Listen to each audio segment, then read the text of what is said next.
CBC's Richard Madden has been following all the developments on this story from Washington for us. Richard, you know, it's been a fast-moving story over the last number of weeks. We've seen a number of calls for him to make this specific decision.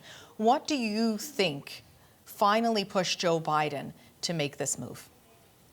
Yeah, the last 2 news weeks really feel like a year. I think the pressure just was too much to Joe Biden.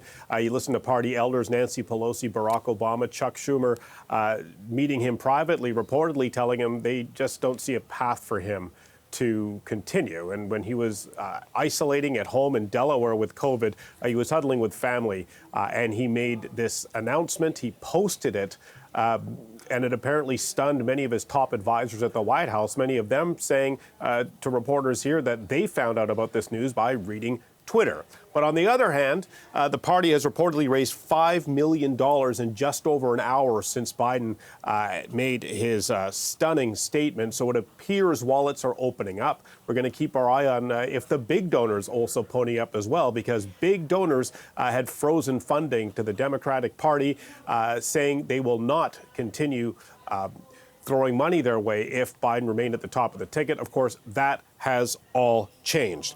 We've seen praise from top Democratic elders like Barack Obama, but something of note here from him. I'm just going to read you part of his statement.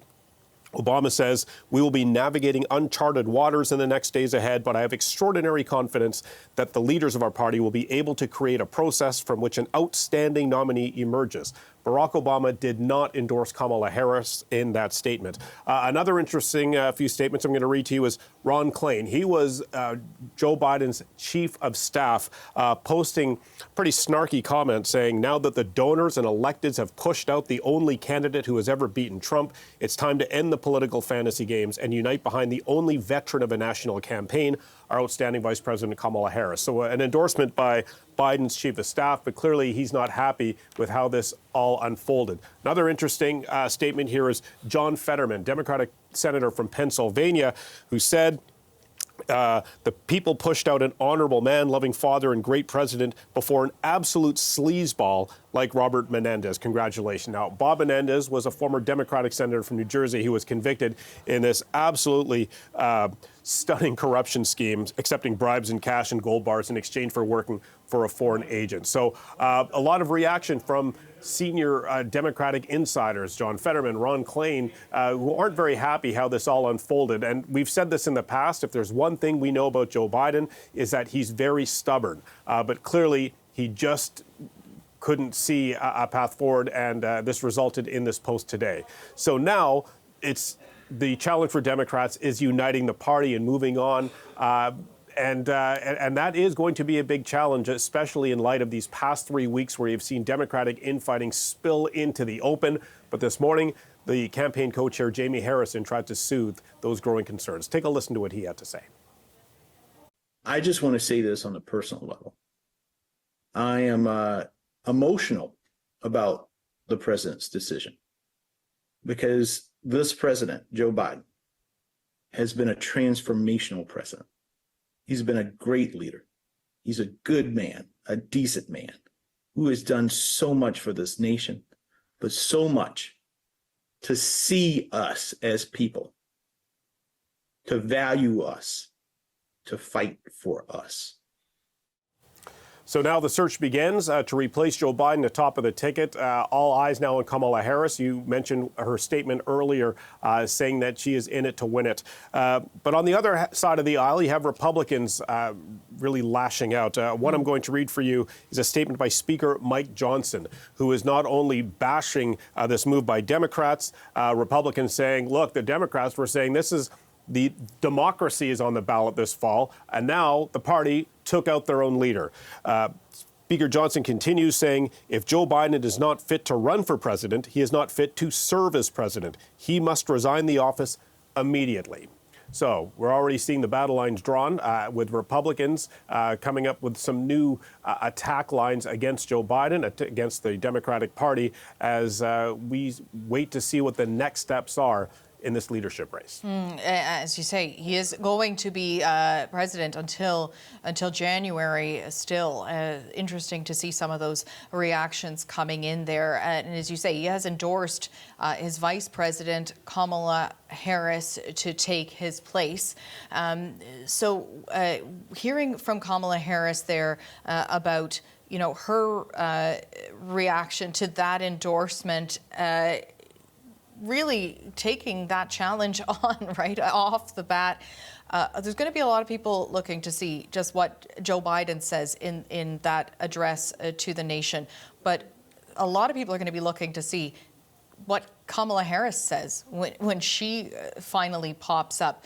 Any indication of when we might hear from her? I suspect we'll hear from her very soon. She just put out a statement. But with Kamala Harris indicating that, yes, she is going to put her name forward officially to lead the party at the top of the ticket, it opens up many questions. What happens next? Because if Joe Biden resigned today, well, then by the Constitution, Kamala Harris would be the president. But Biden has indicated he's going to fill out the rest of his term. So this opens up a leadership race. And Kamala Harris has to win the delegates. Just because Joe Biden endorsed her doesn't mean that those delegates automatically transfer. She has to win them, and she said in her statement that that's exactly what she plans to do. So the question now becomes, will the party have what they were already considering, an early roll call, having the delegates throw their support behind a candidate before their convention 4 weeks from now in Chicago, or will they open it up to the floor, the roll call on the floor at the convention? If somebody else stands and says, I want to lead the Democratic Party, well, then it's game on. We have a mini primary on the convention floor. That has the potential to get ugly, divisive, and not unify the party at a critical time, as we're just a few months out from Election Day. So that is the first question that needs to be resolved. Jamie Harrison, who we played a clip for moments ago, said that there will be a process. We just need to know what that process is. Number two, if it is Harris, then who does she select as her running mate to be on the vice presidential ticket? A lot of names being floated out there. We mentioned this the last hour. Everyone from Roy Cooper, the governor of North Carolina, perhaps Andy Beshear, the governor of Kentucky. There's some senators, members of Congress, who might also look at themselves in the mirror every morning and say, hey, look, maybe I can be the vice president, or maybe I can lead the party. But clearly this is going to be a bit of a scramble for Democrats to pull themselves together, put some new names on the ticket, and then go full steam into November. And that is a message that the Democratic Party is trying to coalesce behind. But again, an absolutely stunning announcement by President Joe Biden that caught a lot of his White House staff off guard. It never ceases to be fascinating and fast-moving, U.S. politics. And Richard, I have a feeling that over the next couple of weeks, we are going to get a primer on the U.S. electoral process, whether we want one or not. Thanks very much, Richard, for joining us today from Washington with all of that.